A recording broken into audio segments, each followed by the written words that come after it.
So please help me welcome from Santa Monica, California, and Killarney, Ireland, with the sobriety year of 1969, Lila. My name is Lila, and I'm an alcoholic. Thank you, Kim and Jenny and Linda and Deb and everybody.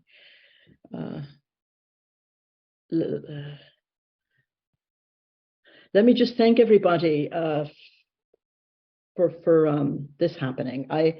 Normally David B is here, and Joe, I'm sure, McDonald and David Boyd and Philo.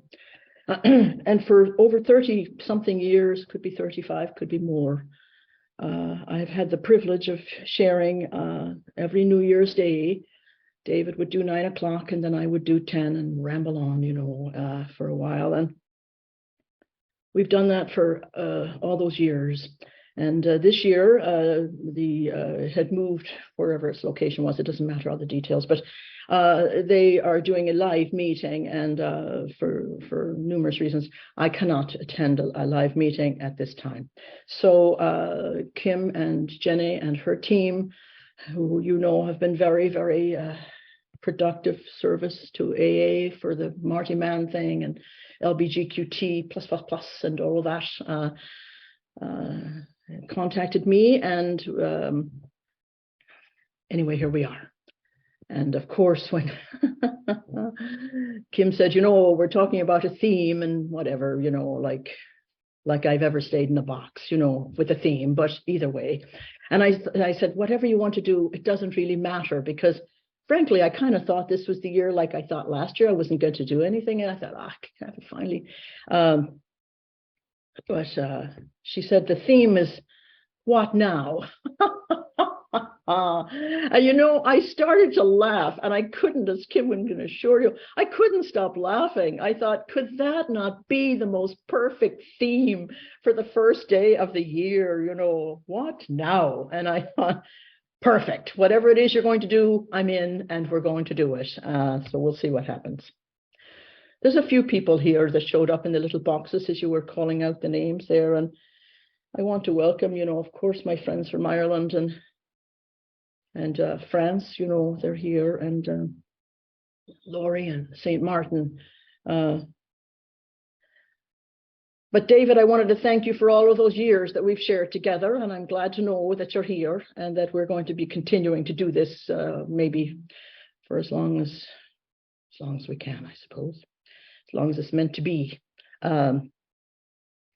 Also, I asked Mary earlier, Mary M, who's, a security person for this gang here from not Chicago, but I met Mary in Chicago back in the 90s. And I've run into her now at the 2 or 3, 4, whatever it is, number of international women's conventions that I've had the privilege of sharing at. And I can say that the woman is so consistent in AA and so consistent of service. And it's not a surprise to me that even here out of Los Angeles, she would be part of something that's going on, extraordinary.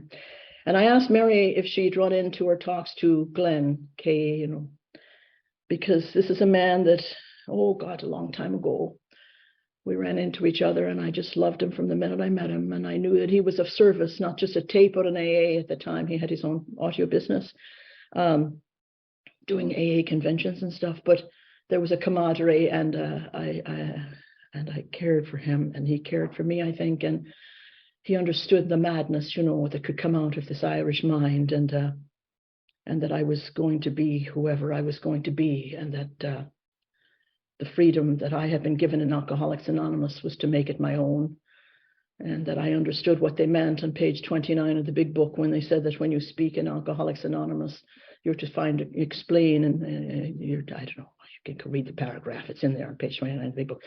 But it basically says, that your job is to explain how you find a God of your own understanding. And God knows that took me forever in Alcoholics Anonymous to find a God of comfort. And little did I know that what now? What now was the question of my life. And I didn't know until, Kim said, what now? And I thought, oh, Jesus, here I am, a person that for the last number of years, as a result, in 1998, I think it was, Glenn, in 1996, I went to Tulsa, Oklahoma for a little friend of mine. God rest his soul. He's in the big meeting in the sky. I know he's there today. I always invite all those people. Place is crowded. And he said, would you come and just, talk about these step things that you've been talking about? Now, you have to appreciate in the early 90s, not a whole lot of people were talking about the steps, I was as received in the South like Jesus, it was not good at all, but that didn't stop me because around listen, I'm totally out of sync here. Have I thanked everybody? Thank you, thank you, thank you, thank you. Good. Glenn and yesterday, was it yesterday? Jesus, I don't know now. I've been a little ill, but yesterday, Kay Steele, KS. It's not my fault that I've known these people for over 40 years. I know them. So sorry for the last name, but we're in AA, and our anonymity here is within these rooms. It's when we're outside of the rooms now that it's an issue, but there. So I was listening to Kay in your meeting, and the comfort I got from it, And she talked about acting as if and what it was like at the beginning. And she mentioned Jerry and all these people. And I thought, oh, Jesus, Now, here's the blessing of being on the planet a while. Never mind the length of sobriety, it comes in time, you start to reflect back on anything and everybody. The gift of the dead is that they give you the best of who they are. And that's all you ultimately remember. I don't care what the hell the relationship was you may have had with them. You're going to end up, and it's the same thing in Alcoholics Anonymous. I mean, do you think we all treated each other wonderfully in the last 50-something years that we've known each other, those of us that have? Not at all. We were up and down. We knew each other. We played in the sandbox of life, and that's how we learned how to live. And, I look back and I think the wonders of these people from the beginning, and Kay restored me, she gave me the strength to talk today. She just brought it back to what it's all about. And it's all about the connection, and it's all about the question of life. It's never about the answers. I can't tell you, I'm way out of order here now. I can't tell you how many years of my sobriety, well, many, that I have spent solving the problem. And then, of course, after you're sober a few years, you find out you're the problem. Okay, you're seriously the problem. But then you kind of dismiss that and rationalize it, in this case, said fantasize it away and do all kinds of bullshit. You put everything in front of your God, but anything. And then you find out, I'm still the problem. And then you find out how sick you really are. And, sometimes you need to get help with your problems outside of AA, but you always bring them back. I always bring them back to Alcoholics Anonymous. This is where I heal my soul. Now, you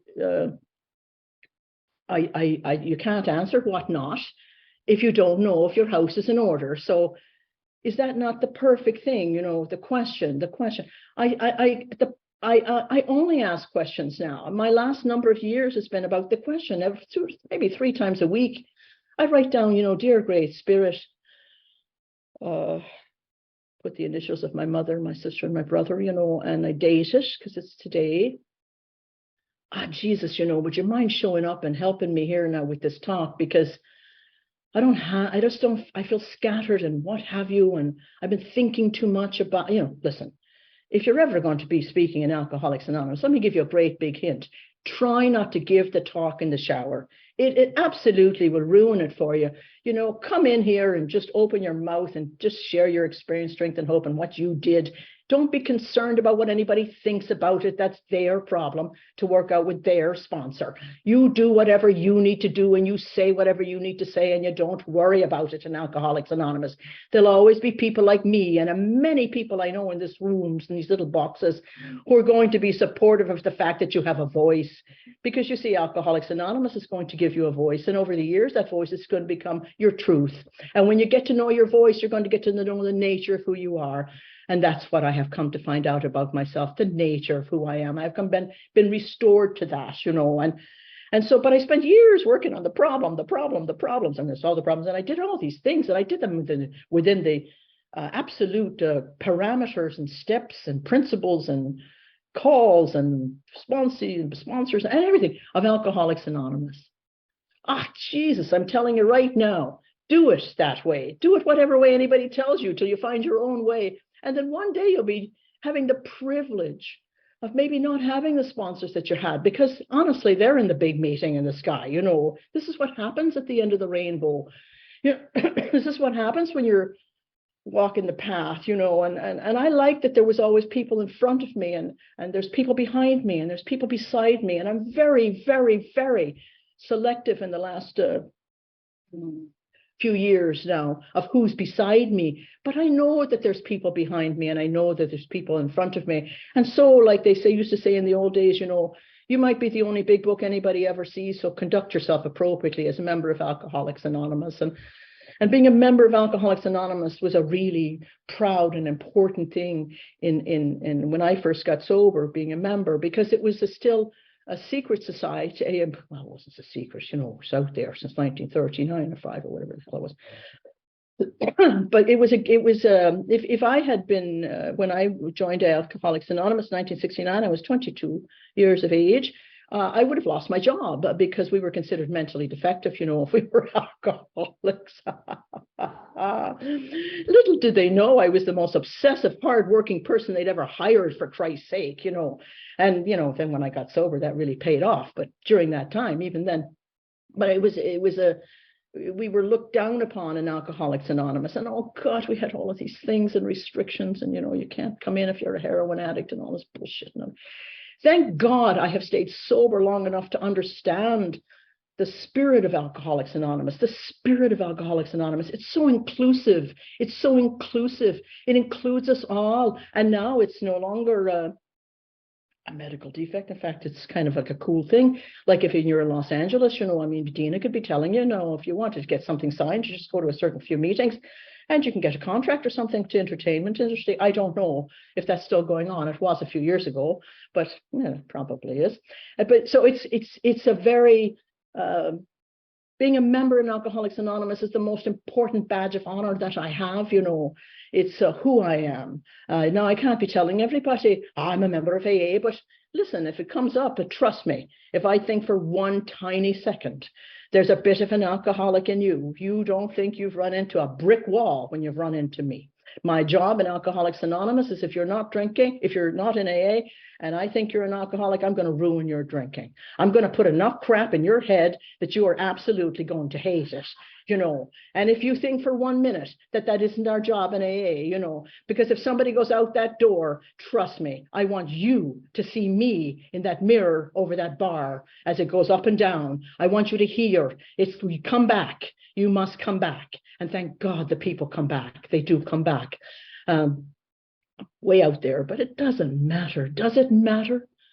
Does it matter when you're 50, whatever I am, 3 years sober, plus a little bit of months here and there? And I want you to have it all. I want you to know that everything you do counts in Alcoholics Anonymous.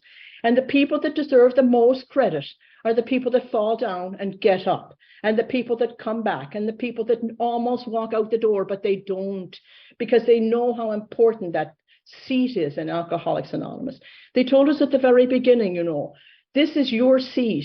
No, my seat when I joined Alcoholics Anonymous, I didn't know at the time, was in the seizure row.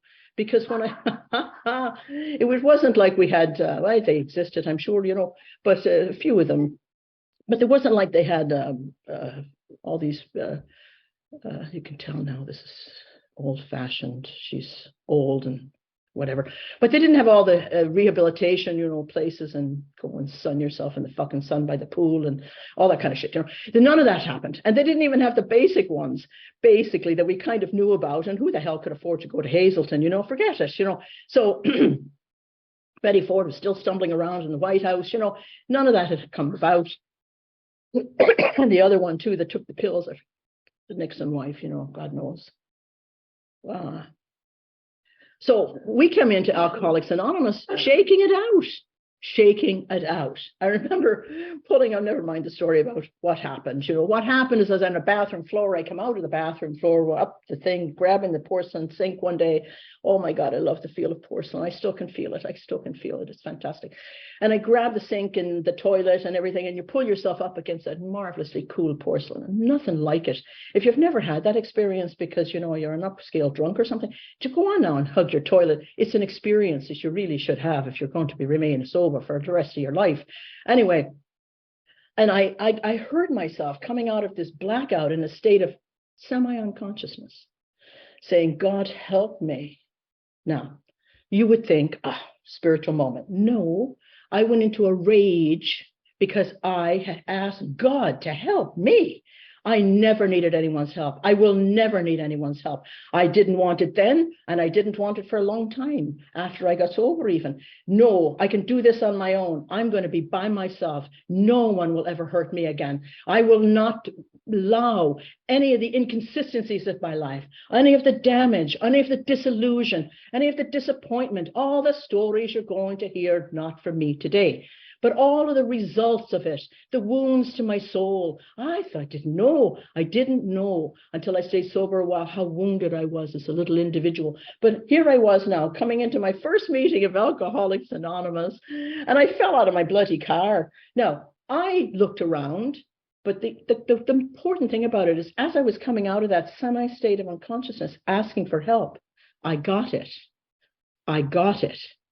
So don't think that in the middle of the night at 3 o'clock in the morning, when you're all alone and all you feel is the missing and the loneliness, that you're not heard. You are.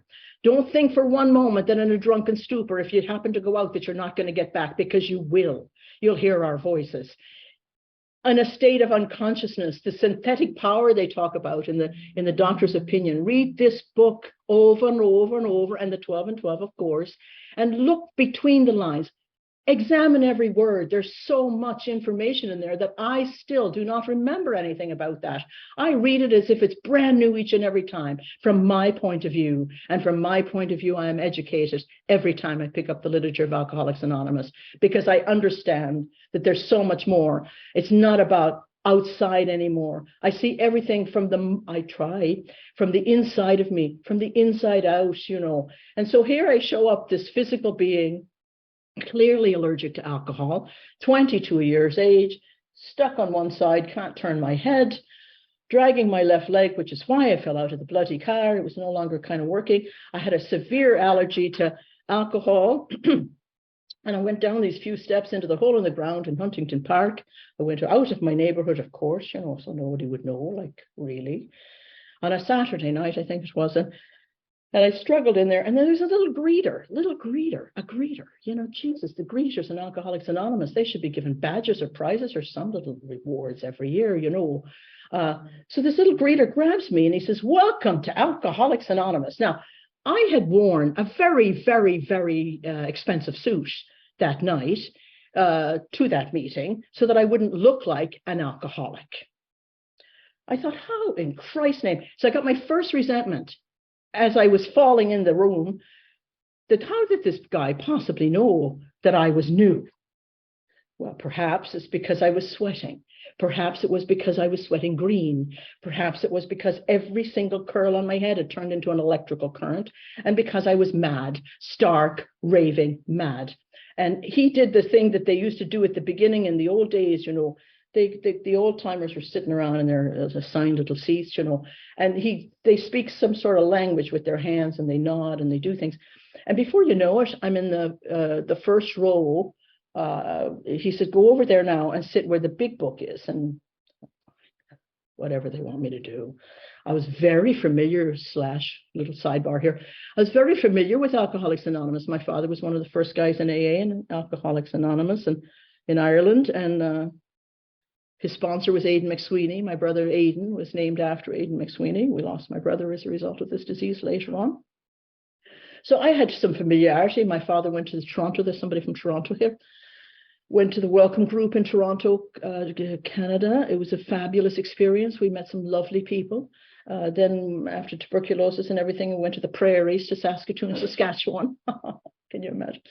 Way out there. And for my father to heal. And he started a welcome group in Saskatoon, Saskatchewan, and it was a wonderful kind of a time.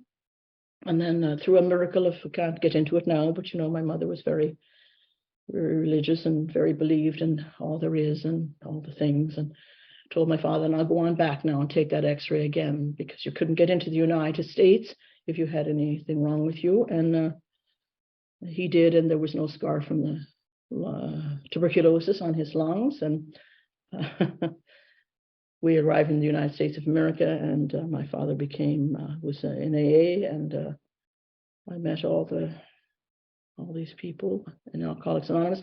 When I was drinking, I would love to, be sitting out there at my family's house, and so I know about the good and the bad, and what can happen to you. My father and his little group of friends, some of them, were their only alcoholics, you see, we're only alcoholics. So at that time, it was a great, in the early 60s, a huge thing going on in Los Angeles, the psychodrama, LSD. I mean, the whole thing was happening. It was like blown up in AA and in LA. And it was okay, because my father and his little group of minions there were just alcoholics. And so consequently, they could smoke grass or take whatever they wanted to be taking, because they were just alcoholics. My father died a few years ago from lung cancer and cirrhosis of the liver. So, that's where I knew that would take you. And never mind the years where I had met people in AA and friends of my father who were very, at that time, charismatic, charming, communicative, lovely people who are also sick, really sick. And I was a little drunk in the house with my little brandy and whiskey, that my father used to even give me some alcohol, keep me calm, because I was threatening his life all the time for molesting my family and, harming my mother. So this man kept me in a state of, it was helpful for being an alcoholic to have somebody provide you, But, I also sat out there with a little coffee cup pretending it was coffee, and it was like loaded. I used to go to the Lark Allen meetings with Betty Milligan, God rest her soul. She would say, look, and she was trying to save a seat for me and bring me to meetings. And she introduced me to AA in a new way before I ever got here. So I had so much of a background. And I knew when I walked in and fell into that room and sat where the big book was in the seizure row. And they ran over to me with this little guy delivering Coca-Colas and telling me, drink this as fast as you can. And then a Hershey bar. And I thought, I've been to meetings. They don't give you Hershey bars and Coca-Colas, And, you'd be lucky to get a cup of coffee and put your little whiskey in from the trunk of the car. But, and anyway, so here I am. And then I'll skip a little bit forward. And I could hardly hear anybody in the meeting. You can appreciate it. Like, I'm like, what am I doing here? What am I possibly doing here? I know some of these people, and some of these people outside of AA are just horrible people. And inside of AA, Christ, they're perfect and they're doing all this thing. And I knew right away, what about me? How can I survive with these people? How can I survive with a dichotomy of knowing there's some real assholes and dishonest people in Alcoholics Anonymous, and there's some saints, and there's some saints. And how am I going to live with the saints and the sinners when I know so much? I'm just here temporarily. And in 3 weeks from now, and this was October 1st, 1969, in 3 weeks from now, I'm out of here. I'll be back. My leg might function a little bit better. I'll have to stop making up stories at work about how I had polio as a kid. I never had polio as a kid. I just had to explain why I couldn't flip and walk suddenly, and why my head was stuck on one side. I actually thought that, when I was a child and I was in Ireland, they had a polio epidemic. And, I could rabbit on about that forever. So, everybody was, oh, the poor thing, she had polio when she was a child. No, I had severe alcoholism and I was dying at 22. So that was the background of my story. Here I am in Alcoholics Anonymous. And this little greeter sits me down there. I'm in the seizure row. The guy beside me, he's moving around. I see my dead aunt fly by. He sees people. We think and he gets, he flops on the ground. They come out of the back room. They drag him in the kitchen there for a minute. I don't know. They stick a spoon or a wallet or something. I was just freaked out. It was my first spiritual experience in Alcoholics Anonymous that this guy flipped out and had a seizure. And they brought him back 20 minutes later, popped him back up in the seat. Now, do you think I heard one single solitary thing that night? And do you know that I came back the next night and the next night and the next night because they told me to? And do you think I heard anything for the first few nights? No, I saw them up there at this little table and they were talking away, and I thought, oh, Jesus, bunch of losers, some of them were in prison. I mean, we had great stories then. Now you can't be telling them. This stuff is all over the internet. But, And I could hardly hear. I heard voices in my head saying, "Get out, Lila, you've got to get out." And I said, "I can't get out. The door's in the back." And I'd have to cross in front of the table. And I spent my entire time in the meeting trying to figure out how could I get out of there? And what was I doing there? And half of me would be saying, "But Lila, you're an alcoholic. You know you're an alcoholic. There's no doubt you're an alcoholic. You have nowhere else to go. You have to stay. Listen to what these guys are telling you. You have no choice, Lila." There was mostly men. "You have to go. You have to stay." "Oh, no, I can't stay. No, I can't stay. 3 weeks. How many more days do I have left? Oh, Jesus, I got to get out. Maybe if I just move to the other row, maybe they'll let me." But they never let you as a newcomer sit anywhere but in the front row because you couldn't get out. And then after the meetings, believe it or not, they would take you to these houses for people's birthdays and things, big celebrations, birthdays in Los Angeles. And you would go, they would put you in their car and take you to this apartment or a little house or wherever it was. And they would have ice cream cake. Everybody had an ice cream cake. I don't tell everybody this because I'm polite, but I hate ice cream cake. I hate the bloody stuff.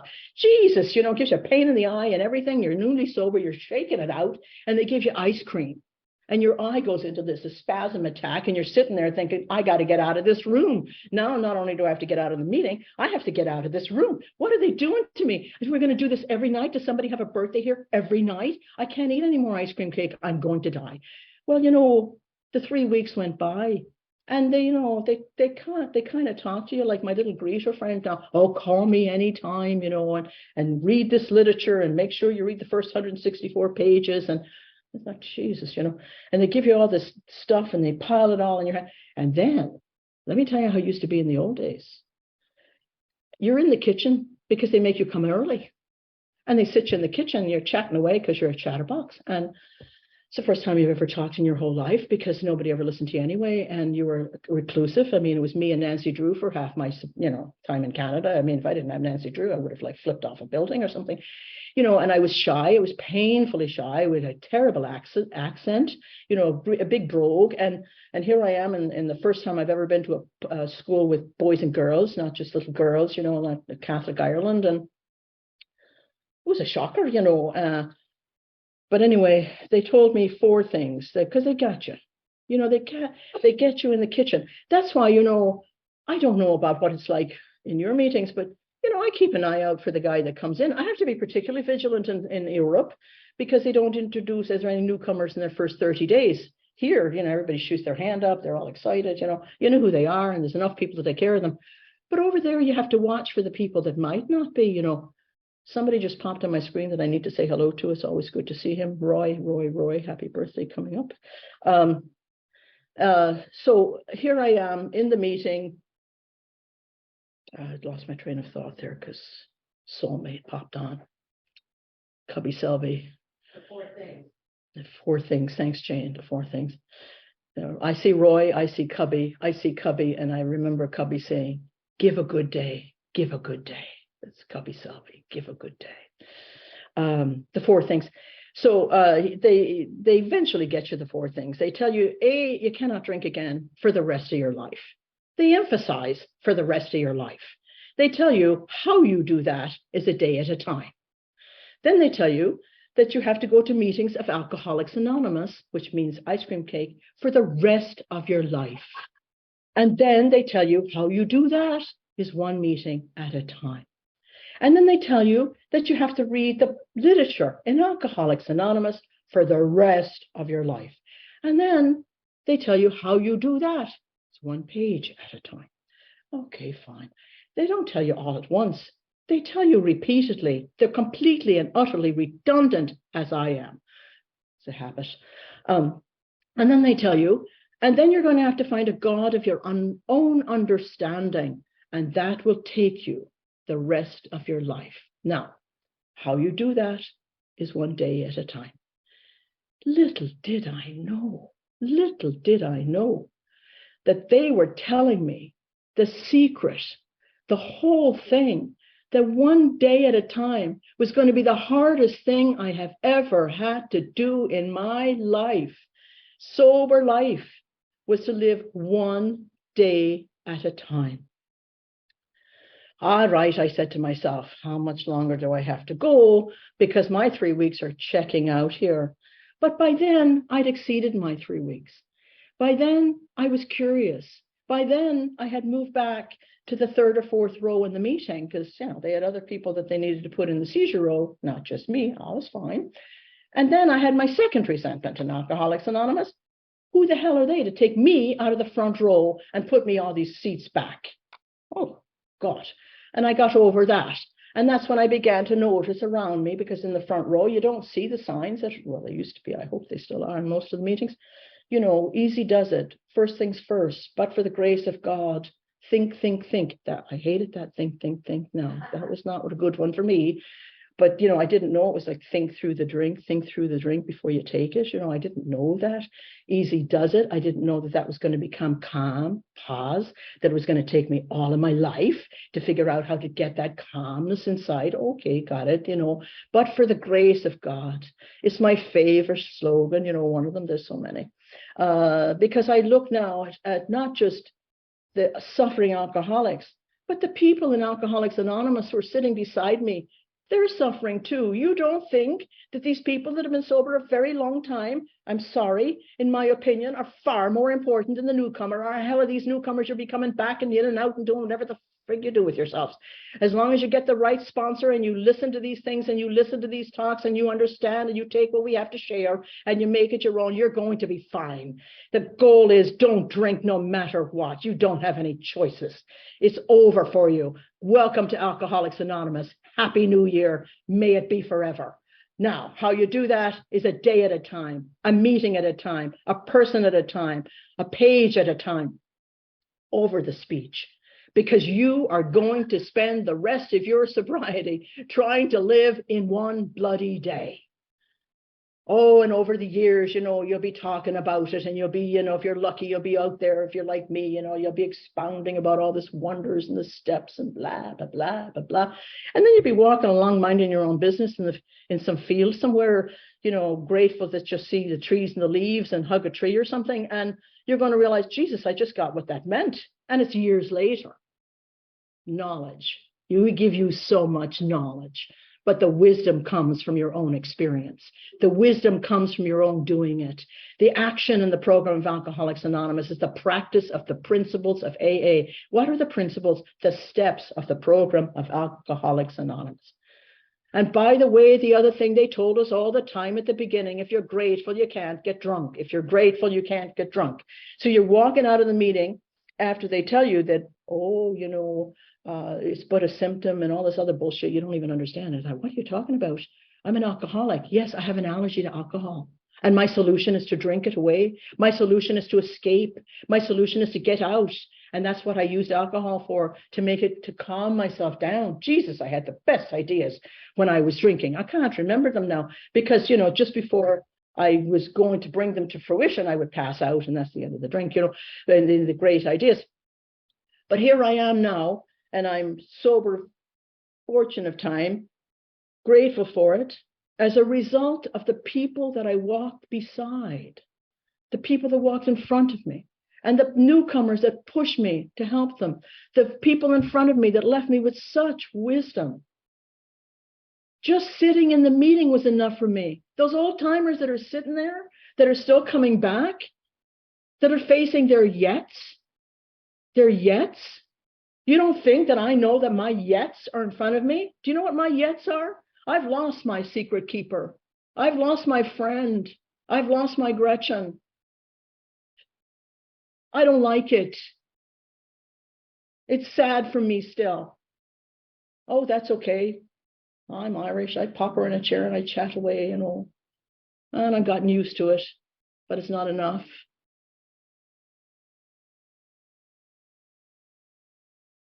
The road narrows. You don't think that the yet I have is that my own, I'm 75, and Jane and all these people, tell us more about your life and Jane and everything. Not really. I don't have the time for all that. But I'll tell you something. I'm 75. Jane is whatever she is now. I'm not supposed to probably say it. I don't know, 67 or 68 or something. I'm not quite sure. We're both sober a long time. She's the future of Alcoholics Anonymous on our home. You should see what goes on here. It's amazing. I'm not receding. I just speak less and less. It is because we are so privileged to have the life that we have. We spend many, many months of the year living I consider Ireland my home. I have never not considered Ireland my home. The entire time since the day I left Ireland, I said, I'm going home. I'm going home to visit. I'm going home. I'm going home. I'm going home. The land of my soul, the land of my spirit, where I landed, to my nana, to my grannies, to my uncles. I was the firstborn child of 7. You can imagine, the attention I got. And it was marvelous, in the country and the farms and in the city in Dublin with my granny or with my nana and my mom and everybody. And I never spent a night until I was 11 or 12 and moved to Canada. We couldn't get into the United States right away, it's a quota thing. I never spent a night that I wasn't. My family lived in Galway in the stone house. It was a large house, up by my mother's family, and my granny had moved from Kerry to Dublin, and she and my father and their family lived in Dublin, and I never spent a night that I wasn't in the bed of my nana or the bed of my granny. And the first time I ever spent the night with somebody else was my sister, who I love, and she's not with me now. She's in the sky. Was when we arrived in Toronto, Canada. I was loved. I was missing. The missing it created in me was overwhelming. I didn't know what to do with it, We moved into this immigrant community across from the Campbell Soup Factory at that time. My father then became very well-to-do, whatever, up and down, the inconsistency, so extraordinary. And before we moved, we were crossing the campus, and I never had been around, listen, Ireland. Oh, Ireland, oh God, we're not prejudiced or anything. Well, how the hell could you have been in that day? 98% Roman Catholic, for Christ's sake. There was nobody else in Southern Ireland, and everybody's white. So, okay, I get it. You think you're not prejudiced, really. In the meantime, you throw a little kid who's just a little tiny thing with their own imagination and a mind that's just like believes in leprechauns and sees them and stuff like that, and thinks that their nana, my nana was a seer kind of person, and my granny was a businesswoman in Dublin and opened all these stores and everything. Jesus, they taught me so much, and I didn't even know I was absorbing it. Do you understand that every meeting you go to, you're getting so much? Do you understand how much you're getting that later is going to be inside of you? So listen with spiritual ears when you're in those meetings, and see the world through spiritual eyes is completely different. Anyway, there I was, and I was seeing German people and Italians never had spaghetti or sauce and pizza and these things. It was shocking, and the smells of all these different kind of things. I mean, we're Irish, you boil it, you burn it, and you're good. That's about it. And the only thing is the only thing about the United States of America and Canada and everywhere is you can't get a decent cup of tea outside of Ireland. Let's face it. They don't know that they have to bring the water to a furious boil. So, you get a crap cup of tea all over the world. But in Ireland, that was it. My mother, we saw these cans with little circles on them and stuff. They were like, it was a different world. It was a different world. And here I was thrown into this different world. And so I became a reader, and I read and I read and I read, and my granny, and they'd write me letters, and I'd write them back. And I lived with Nancy Drew and the Hardy Boys and any of that kind of stuff, and I lived in my own little world for all of those years. And in television, before the Indian came on with the big circle, we'd see these movies about the wars and the Japanese thing. And then there were the Indians, and I was like, oh, Jesus Christ, in the middle of the night, I'd be waking up thinking the Indians are crossing over the Humber River, and I'm going to be like attacked by Indians. I didn't even know what the hell an Indian was, headdresses and everything. The things that you're introduced to, you have no knowledge of. And so is it any doubt that my mother, who would have even then, and I was like 12 or 13, 12, by the time I was drinking, I was about 13-ish, and I was stealing the whiskey, and the brandy out of my mother's hat box, where she kept it for the priest. And I would go in there every afternoon and have a few shots of that, and I would calm myself down. And I learned right away that a book would calm me down. A couple of shots of brandy would calm me down. The lady across the street, then we moved it to another area, with all the houses and looked, the regular school, and oh, Jesus Christ, baseball. And I'm not good at sports.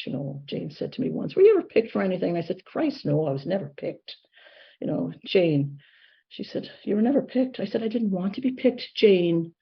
I never wanted to be picked. Leave me alone. And here I am, the person that never wanted to be picked, the shyest person in the entire school. And I'm with the most popular person that ever existed in her school. And, it's picked for everything. So it goes to show you, careful. You're always going to get that balance in your life if you really want it. We left. So that's me. That was the beginning. When you add alcohol to that little existence, and then you're in the United States of America, and your family, my mother, my father would go out, and they would, my mother had an ironing board, ironing boards, they go up and down, you can adjust them. I don't do a hell of a lot of ironing, but you can adjust the ironing board, and I would have it at this level. And then I would bring over my little friends from the neighborhood. Eddie, Eddie's mother was from Mexico when we moved to the United States. And my mother had a very thick brogue, God rest her soul. She called a stamp, a threepenny stamp, when I think of it, how much she had to do on her own. Anyway, and Eddie's mother and my mother became like buddies in the neighborhood, down the road, down the street. And Christ, nobody knew what they were saying because, my mother had the accent going and the brogue, and the other one had this Mexican thing going. But Eddie and I became good friends, and he was what you would call at that time a Chacon, one of the cellos, and he protected me all through school, with this little car with the tiny steering wheel, and went up and down, and oh my God, it was amazing. Why is that even relevant? Because when I added, now my mother was my father got sick. I just can't be bothered. My father got sick. Really sick. To the point where I actually tried to kill him. That's another story for another day. But don't think that I don't have sympathy and compassion for anybody that has a thought that they could control and protect their family, because that's what I was attempting to do. And of course, I had to deal with AA with all of the inventories about how I didn't, and I felt I failed at that, if only, and the regrets. Now, bottom line on all of this is I started drinking with the lady across the road who was a full-on alcoholic, and her husband was a truck guy. He drove trucks back and forth across the United States or some goddamn thing. Hardly remember him. And of course, I had a supply of alcohol because she liked drinking with me. And then I only took babysitting jobs where you had whiskey and stuff and a nice cabinet full of booze, otherwise I wasn't going to babysit your goddamn kids. I would put them to bed way ahead of time, and it was half gone by the time you got back. I don't know how these people didn't bloody notice, and report me to my mother or something, but they didn't, And so life goes on. That was the beginning. Imagine then, I became successful at my job. I was a hard worker. I was a working alcoholic, one of those functioning types. Oh my God, 3:00 in the afternoon, I couldn't be drinking now. But I had a desk full of Vicks cough syrup. Vicks cough syrup. You don't think that I still go in the aisle at CVS here in California and I think, Jesus, I can't be in this aisle. This is the syrup aisle, the cough syrup aisle. I had a desk full of it. And at 3:00 in the afternoon, when the headaches start to come, I wasn't one of those thrower-upper types or anything. I just got these violent headaches in the afternoon. I just take my little bottle of Vicks and, wander off to the bathroom and knock off half of it. And Jesus, I'd be fine until I could get out of there in the evening and, go do my thing. That was the nature of my drinking.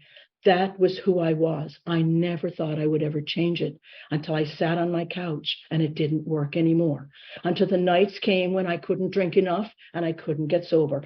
Where the clarity was so, and then I knew that I wanted to die.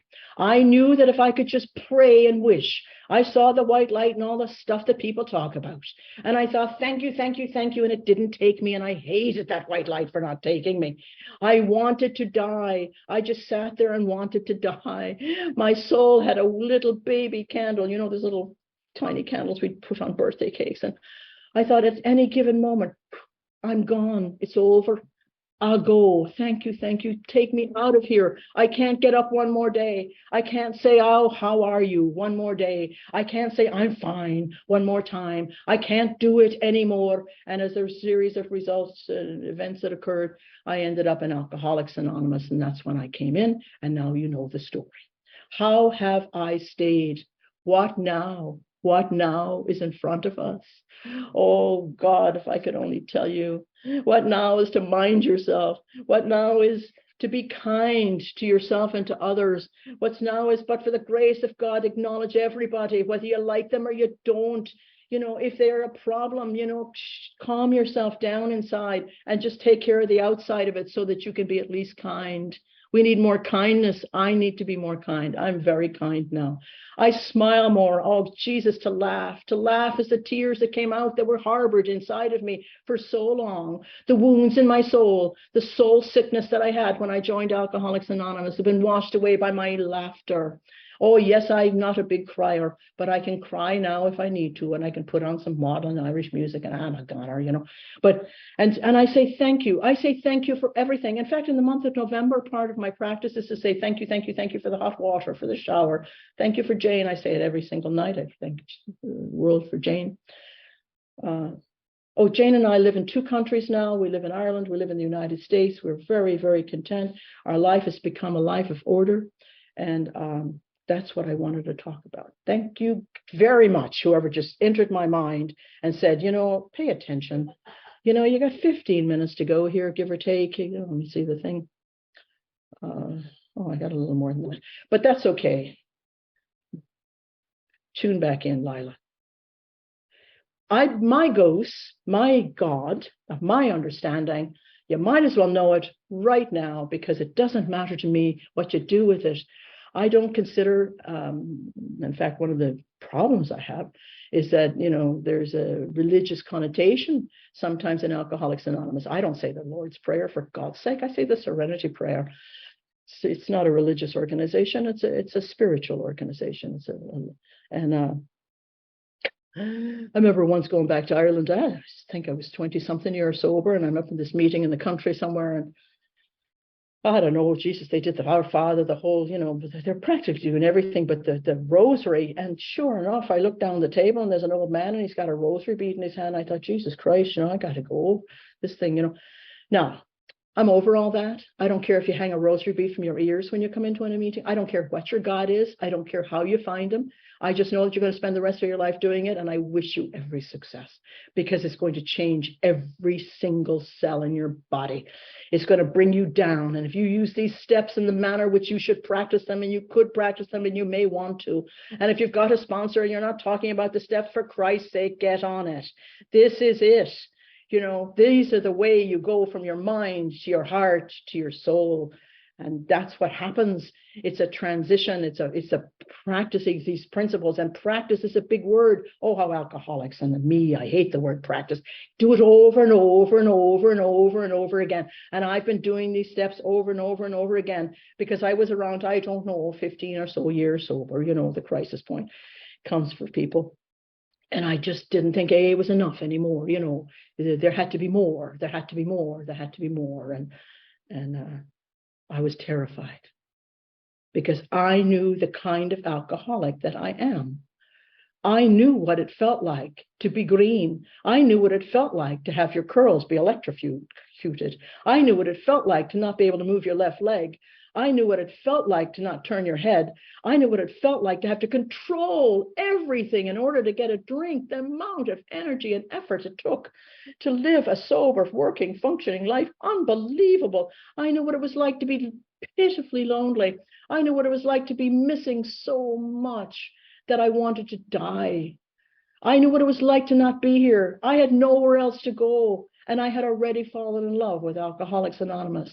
But I didn't fall in love with the people first. I fell in love with the spirit of AA. It was the spirit of the greeter. It was the spirit of those old guys taking me into the kitchen. It was the spirit of the energy and the feeling in those coffee cake little clusters, you know. It was the feeling of the pie afterwards at the place where we went for a piece of pie. It was the spirit of AA. I couldn't live without the spirit of AA. And I had kind of gotten into the rigidity of it all. And I was like, whatever, I was one of those, hung out with a little tribe of my own. And Jesus, we had rules and whatever, how you do it, when you should do it. And, oh, God almighty, really. And it was wonderful that we did all that. And we got a lot of newcomers sober, and they stayed, and then they made their rules. And we had all these things we were doing over. It was the spirit of AA that keeps me coming back. It's the spirit of these boxes. It's the spirit of it. It was going to the meeting in Chicago where I met Mary Monks, and I felt the spirit of all those women.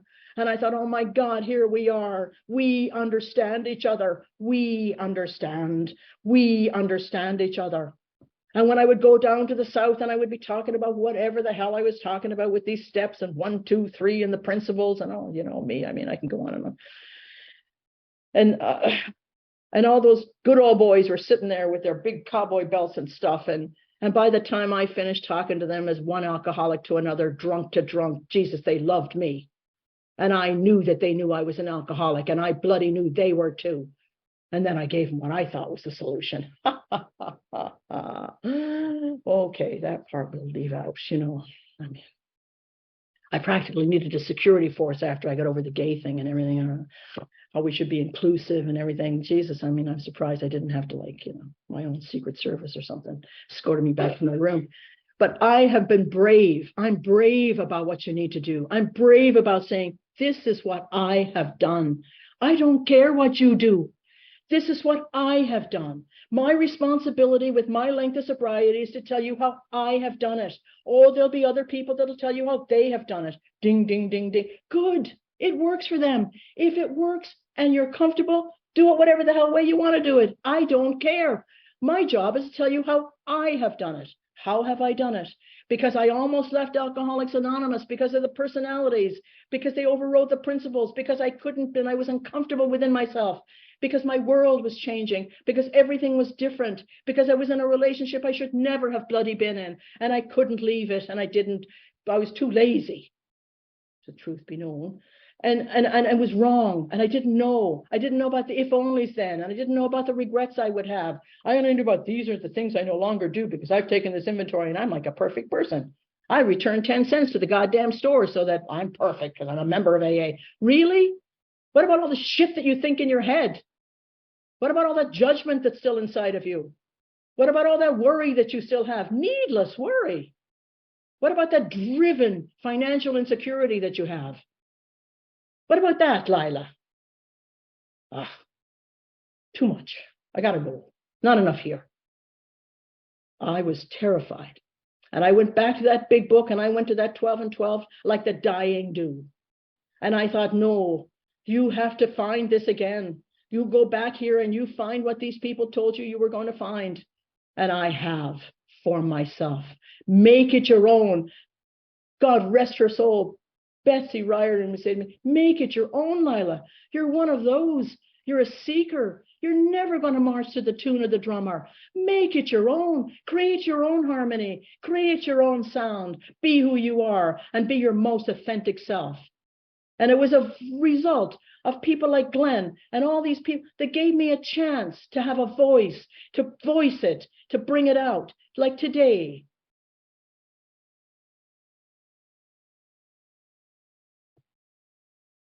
So eventually I have come to find out that the spirit in me is the intuition in me. And it is all that I have left now to spend the rest of my time. My God is G-O-D, G.0.D. Ghosts on demand. I count. I don't have any faith in a guy with a stick and a goat and I don't know what the fuck. I don't know about any of these people. I believe in all of it. I believe there's a Buddha and a Jesus and a God and a this and a that and the other thing, and I wish it for you. I wish you everything you have. But I don't trust any of that because I'm not that well. But I will tell you who I do trust. I trust my Nana, and I trust my granny, and I trust my aunt, and I trust my Aunt Lila, and I trust my uncles, and I trust my sister, and I trust my brother, and I trust my mother, and I trust Kay's mother and her father and her people. I trust. that group of people that have been the witnesses to my life, that loved me when I fell down and got up, and will for the rest of my eternity. And when I went back to Ireland and spent those couple of years when we were so sick with COVID and everything, I'm telling you right now that I walked in the footsteps of my ancestors and I felt it. And I will never let it go again. And it strengthened my need. So my spirit of the universe, that's who they are. And when I need to have a special conversation, I go to the big meeting in the sky and I give a little thing and say, listen, can we go in the kitchen, Jules? Can we go in the kitchen, Duke? Can we go in the kitchen, Carol? Gretchen, I need to talk to you. And that's how I reconnect. And have I adjusted? You know, Bill Wilson himself said, do not fear change in Alcoholics Anonymous. And don't kid yourself, I'm saving the steps for the Q&A because I'm really good at that part. Anyway, Bill Wilson himself was saying, don't fear change in Alcoholics Anonymous. Has there been change? The greatest thing would happen is it became medically approved and, you have insurance and all that kind of stuff. One of the worst things that happened is everybody thought they could be a fucking counselor. Excuse me.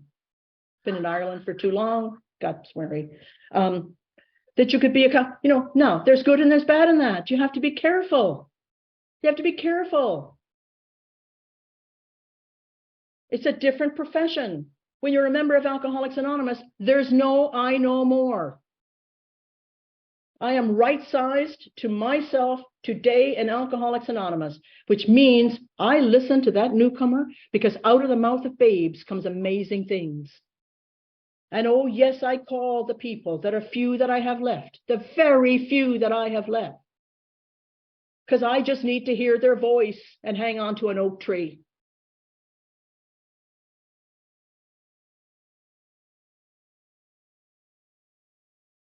It's about the spirit of it. I have a home inside of myself now, inside.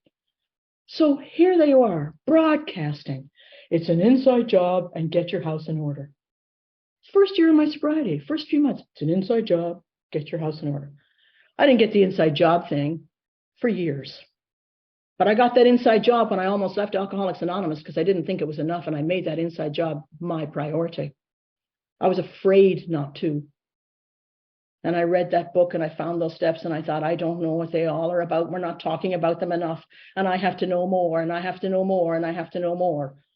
And so Gretchen and I put a couple of little new people together that wouldn't be bothered with the steps at all, and we've brought them over to my house and we decide we're going to go through the steps with them. We're going to teach them the steps because that's how you learn as a sponsor, isn't it? You stay one step ahead of the guy that you're sponsoring. Come on. Well, I don't know what happened to them. I mean, they're fine. One of them is, I just talked to him the other day. He's beautiful, man. One of them is gone. But what happened? Gretchen and I started to do the steps together. And then we thought, we're going to have to do this regularly, not just hit and miss, in the middle of a conversation about nothing, because that's what friends do. They have conversations about nothing. I miss that. Decades of that. Anyway, we formalized it, and then Veronica and a few people in the valley said, well, could you talk? And I started to do the steps, and it took about a year, one step a month with everybody. I thought, if you don't practice it, what's the point? If you don't understand the first step in January and you know that it's a step of honesty, that's the principle, for Christ's sake. Are you honest? Oh, yeah, I'm an alcoholic. You really? You're an alcoholic. Okay, then we got that. You can't drink again, right? Right?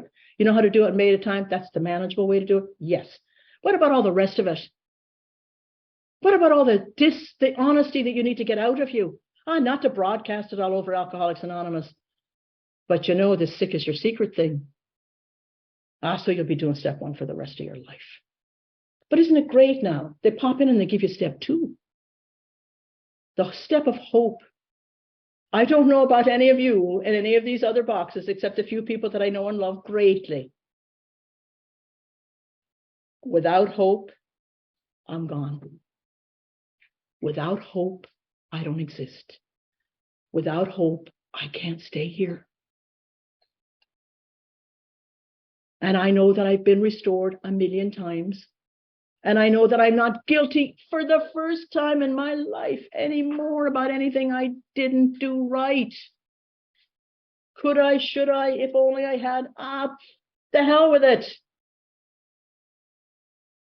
I'm using it as an excuse not to be all I can be. Oh, to use your character defects. They stop protecting you when they start to eat you away from the inside out. They're defenses. Drop the armor. That's what I've had to do. Oh, don't kid yourself. It's taken forever. Not in a hurry. Not going anywhere, God willing, for a while. Those are the only 2 yets I have left that terrify me. I have to turn them over every single day. That something will happen to me or to Jane. I'm not so worried about myself. I'm not so sure that I could do without the wisdom and the strength of my 3-decade, almost 30-year partner. I love her more now than I loved her then. I love loving her. We've just spent the year burying 3 of her brothers. Shocking. Sick. Being of great service to my brother-in-law moving in to a assisted living thing. And Jane had pneumonia and just getting over it now. I know what's wrong with me, you know. And my mother used to say to me, "Ara Lila, now," she said, "what's wrong with your chest? Is something bothering you?" Because every time something bothers me, it's in my lungs. But I'm getting better every day. Because I live in the question, so now what, Lila? What now? I've been asking questions of my God and trying to stay out of the way of the answers for the last few years. And I'm going to tell you right now that living in a day and staying out of the answers is the hardest thing I've ever had to do in my sobriety. So I ask the questions, dear Great Spirit, what about that? And what about her? And how am I going to handle it? And blah, blah, blah, blah, blah, blah, blah, blah, blah.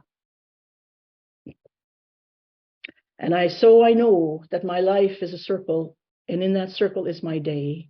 It's my day in that circle. And so I reflect on 1, 2, and 3, the third step, the step of faith. So when I have enough honesty to know that I'm off or I need help, and then I know that I can have the hope of being restored, why I can have the faith to make the decision, the most important decision we've ever made, the decision we made when we fell into the rooms of Alcoholics Anonymous, the decision to turn our will and our life over to the care of God as we understand that God, and to never do it alone. You see, that's the connection. Never do it alone. I'm not capable of doing it alone. So I have my meeting in the sky. I have all my relatives, my ancestors, thousands of years of wisdom. I don't want to do it by myself. I have the handful of people that I can give a buzz to. And I have the lovely privilege of listening to people as they do life on life's terms, a day at a time. How healing that is for somebody like me.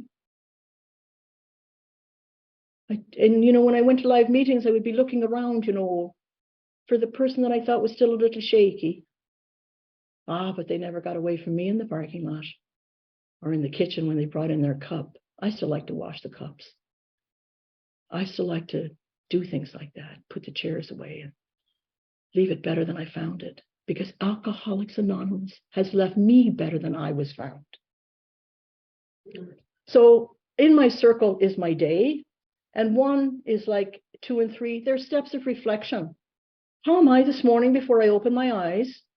Because I'm on the way at the bottom of that circle. I put the number 1, 2, and 3 around the circle, and at the bottom is a 12, because I'm about to go out the door now.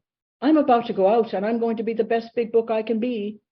And I'm going to try to be as calm and as kind and as caring and as compassionate, as in balance as I can be. And I know how to do that. Because in this triangle, you know, there's triangle where you find them all over the world, the circle and the triangle in it. And You go through the bowels of Rome into these cathedrals, and finally you see this thing stuck on a door, and it's a circle with a triangle. And oh, Jesus, you're so happy you found the bloody meeting. It's amazing. But in that triangle, in mine, it's a little smaller than the circle. I make it a little smaller than the circle. And every time I go like that in the morning, I know it's in that triangle, because I immediately put 4, 5, 8, and 9. All my problems and troubles that I have, all the things that are resolved or unresolved, all the conversations I should be having with somebody, everything that's on my mind that's troubling me, all the people that are still red lights in my life. There's some red lights, Jesus Christ, dealing with them.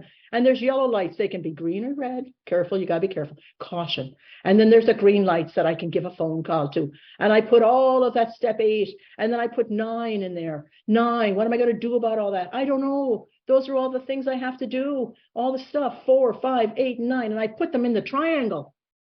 Now, I'm so bad at letting them stay in the triangle that I actually put a lock on my triangle. So every now and then during the day, I go, how the hell did you get out? You don't even belong in today. And I put it right back in and I lock it. And I actually walking around the house, I'm surprised Jane hasn't noticed the oddness of it, And I go, Choop. Because the only thing that I allow out of that circle, out of that triangle, and it's in the circle, is 6 and 7. 6 and 7, 10 and 11. And so on the left side of the triangle, I put 6.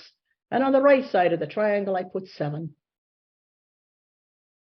6. What do I accept for today? What am I responsible for today? What do I have to cooperate with, and who do I have to cooperate with today? Because today is the only day I have. And 7, I'm not complicating the thing. Help me. Help me. So 6 and 7 are, I'm going to do all this. Would you help me? And would you help me, for God's sake, to keep all the rest of this crap in the triangle and let it just come out when I'm supposed to do it? And how do I know it's working? Because underneath on the base of that triangle, I put a 10 and an 11. And I tap my left foot and it's 10. And I tap my 11, what you call that foot? The right foot. I'm dyslexic. And it's 11. Because in 10 and 11, if you read pages 83 through 88, your whole program will exist for you, and what you will want and wish for, and what you will hopefully be working on for the rest of your life exists, because you will have entered the realm of the Spirit. And it is when we enter the realm of the Spirit, after we have stopped fighting everybody and everything. That's not in the promises. That only comes when you're in the realm of the Spirit. Because when you're in the realm of the Spirit, you've learned to pause. You've learned to pause. You've learned that honesty and hope and faith will give you the courage to take step 4 and take a look at what's left. It'll give you the courage to talk at 5 about the unresolved things with not somebody that's going to tell you what to do, but tell you what they did. It's going to give you the opportunity to the integrity to listen to your own truth and to theirs. And then you're going to go to acceptance and to take responsibility and cooperate, for God's sake. And then have the humility to say, I know I'm the shortcoming. Can we just jump to help me? And the compassion. But for the grace of God, there they go. And that's their life. And in 9, where it tells you these are the qualities I need to have, they tell you. Oh, look it up. It's the first paragraph in the 12 and 12. It's great stuff. And when you have these qualities that you must have, then you are capable of making an amend. Then you are capable of letting them go. Then you are capable of saying, that's a red light, a yellow light, and a green light. And when you get to 10, you pause. The biggest pause in AA. But you've already paused in 3, haven't you? When you said, I'm going to make a decision to get out of the way. And you pause in 7 when you say, would you mind helping me? And then you pause in 10. And you continue to take inventory. And you know what I take my inventory on? Not all the day-to-day stuff. If I do it over and over again, go back to 4 and 5 and talk to somebody. Except that you haven't changed, you're using it as a defense. Get over it. Do whatever you have to do. Pray it away. I don't know. I pray them away in 8. But in 10, I take an inventory that's so important, because by the time I get to 10, I'm in the realm of the Spirit. I'm ready to receive the power in 11. I have made myself ready. I have made room by practicing these steps over and over and over and over, by making them my own, by adding my own, I don't know, my own color, my own harmony, my own magic to them, by the belief I have that they are going deep inside of me, so that the great reality deep within is mine. It's in me. I am the silver thread to all there is. And so now I hold it. And if it wasn't for Alcoholics Anonymous, I wouldn't even know it exists. So in 10 and 11, I'm in the realm of the spirit. And as such, I have a responsibility to take an inventory. Am I protecting myself? Do I still have people in my life that harm me? Am I still doing things that are not? Is my house in order? I can tell you right now, Jesus, what the hell time is it here? That, fuck. Sorry. Okay. All right, we're done. I have my house in order. Jane has her house in order. They came over to my house when I was within a month of my sobriety. They sat me down. They cleaned out my refrigerator. They helped me clean out my car. They washed every piece of linen and bedding in my house. They washed all my clothes. And they said, get your house in order. And then they took out my checkbook and the boxes of bills that I hadn't paid. And we declared the bankruptcy for $3,000, and they made me return my new car. And I got to do like bills like $10 at a time or something. And they showed me how to budget. And they taught me all these things. And if they had not helped me put my house in order at the very, very, very beginning, and that's the most important thing a sponsor can do. And they said, now you must eat, have a banana, take a bath, eat a banana, read the big book, any page will do. And that was the mantra. And then, pay your bills. And oh man, I sat there and I paid these little bills. Now, I learned how to do that. And I can tell you that it has held us in good stead. I met a woman who understood that. We live that kind of life. We are very privileged. I have done very well. Jane has done very well. We have a great big life. But I'm going to tell you right now, if we needed to, we would downsize that life in a second. The most important thing she ever said to me was way back almost 30 years ago. And she said, Lila, I was worried, like, are you with me for the money and the bullshit? I'm so sick of it. And she said, I live in a cupboard with you. Now I'm telling you something. We still live in a cupboard. We have great dishes, and we make a good cup of tea at our house. And we serve toast with lots of butter. And for me, lots of jam. That is my Alcoholics Anonymous. That is what I want you to have. I want you to have whatever you think will give you peace of mind inside. It will take you, because I'm not perfect at this at all, it will take you the rest of your sobriety. And I wish that for you. And I want that for you. And what now? The question is, what do you do? What do you have to do? Make a list of all those questions, of all those things that you have to do in order to have God and your understanding answer those questions. And do everything you can in a given day to stay the hell out of the way. And believe me, when the spiritual universe answers your questions, they don't speak clear English. They actually give it to you in signs, in coincidences, and we've all experienced them. And you go, oh my God, can you imagine that? No, that's God being invisible. Listen, see, go hug a tree, go walk on the beach, make your day a day. And anything that doesn't belong in it, get it to hell out of the way. But ask those questions and spend the rest of your life getting to hell out of the way. And you will have the most contentment that I have ever experienced. Beyond my greatest imagination is the peace that I have inside, the peace that I have inside, the magic with which I can still see the beauty of this world, the hope that I am filled with, and the honesty and the hope and the faith and the courage and the integrity and the acceptance and the humility that I am more than willing to exhibit, and the compassion and the balance that I got in step 9. And that tremendous pause that I get in 10 when I know I'm protecting myself, that I am safe. I am safe. For the first number of years in my life, I am safe from within myself. And then I received the power to stay there.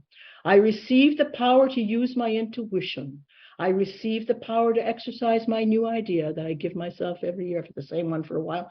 Please help me to pause, remain calm, and trust my intuition. I trust myself. I trust myself, like all those old guys with their ice cream cake trusted that they were going to help me stay sober. So I wish you that. Happy New Year.